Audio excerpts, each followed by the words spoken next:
Huy, ginagawa mo dyan?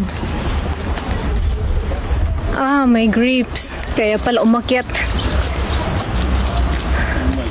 Huy, careful. Nanguha ka na naman ng grapes. Hindi. Katag-ija rin ka grapes. Hindi. Sold out.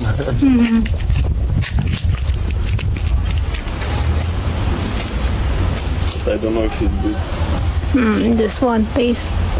Yan, kumuha siya ng... Mother is full of dust. I will just show. Ayan mga grapes. So kapag public pwede kang kumuha. Kaso lang, madumi. Ano?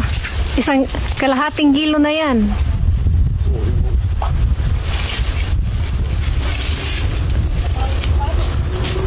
But who you took?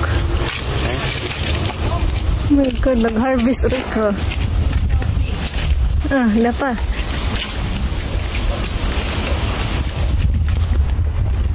Tingnan nyo si Habi mga ganda.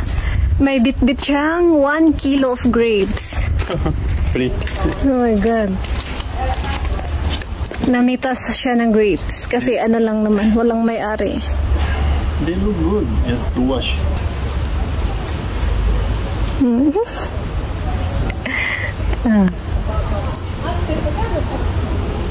It is full of dust. Maybe they are good. Will they take home? Maybe. Tinanong ako ni Habi kung dadalhin ba daw namin to sa bahay. Sabi ko, siguro, pinitas mo na eh.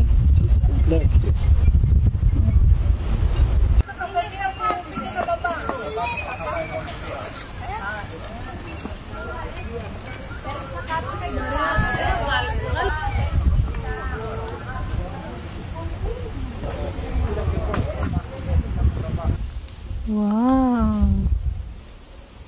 Smells nice, no? No smell? I think.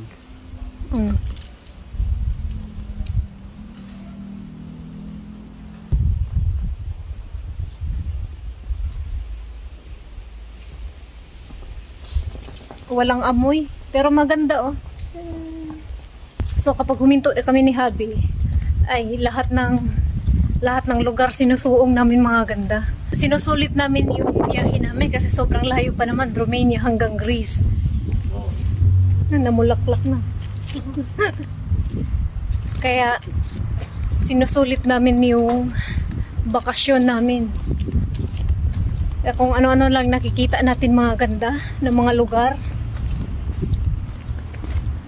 At wala na ang buhok na unsa na.